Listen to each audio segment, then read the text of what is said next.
দেখো পাবদা মাছ লবণ হলুদ এবং তেল দিয়ে মশলা দিয়ে মাখিয়ে নেব। হলুদ দিয়ে দিলাম 1/2 টেবিল চামচ, সদের গুঁড়ো 1/2 টেবিল চামচ, মরিচের গুঁড়ি 1/2 টেবিল চামচ,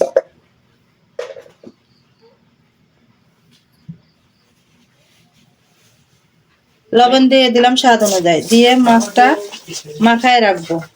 এর মধ্যে তেল দেওয়া আছে, এই তেলের সঙ্গে এই মশলা দিয়ে মাছ আমি মাখায় রাখবো।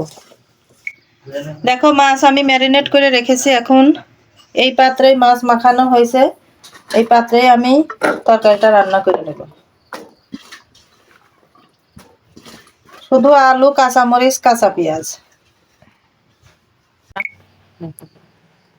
স্বাদ অনুযায়ী লবণ, ভাজা জিরার গুঁড়া এবং আস্ত রসুন। এদিকে শুকনো মরিচের গুঁড়া, হলুদের গুঁড়া, সজের গুঁড়া আর ভাজা জিরার গুঁড়া আমি 1/2 টেবিল চামচ করে 1/2 টেবিল চামচ না, আমি 1.5 টেবিল চামচ করে নেওয়া হয়েছে। 1.5 টেবিল চামচ করে নিছি। আর এখানে কালো জিরা নিছি 1/2 টেবিল চামচ, এবং এইদিকে আছে ভাজা জিরা, আস্ত ভাজা জিরা 1/2 টেবিল চামচ।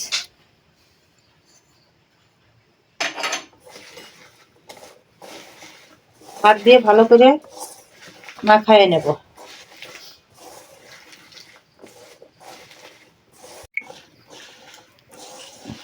দেখো অনেক সময় ধরে আমি মাখিয়ে নিয়েছি, এইবার তেল দিয়ে দিব।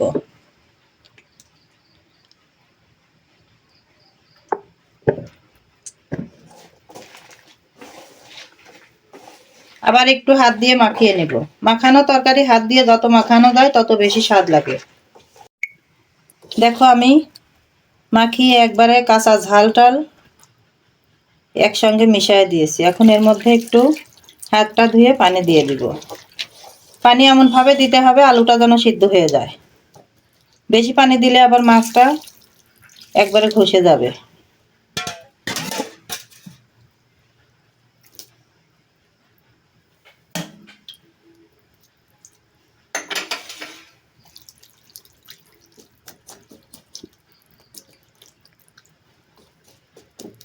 সহজভাবে খুব শর্টকাট রান্না, যে কেউ বাচ্চারাও পেরে যাবে একবার দেখলেই।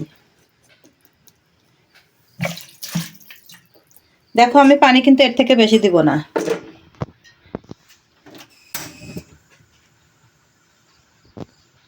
তোমাদের যদি ভালো লাগে তাহলে একবার ট্রাই করে দেখতে পারো, ট্রাই করতে তো দোষ নাই। যারা ফেসবুক থেকে দেখছো ফলো কমেন্ট শেয়ার করে দিও, যারা ইউটিউব চ্যানেল থেকে দেখছো সাবস্ক্রাইব করে দিও। আর আমার রান্নাটা যদি ভালো লাগে তাহলে এইভাবে রান্না করে খেয়ে দেখো। আমি ফাইনাল লুকটা দেখাবো, এইভাবে জাল দিতে থাকবো। দেখো রান্নার ফাইনাল লুকটা দেখো কত সুন্দর দেখতে হয়েছে। এখন আমি পরিবেশন করে নেব। দেখো পাবদা মাছ আলু দিয়ে হাতে মেখে চচ্চড়ি করার রেসিপিটা দেখতে যেমন সুন্দর, খেতেও তেমনই সুন্দর।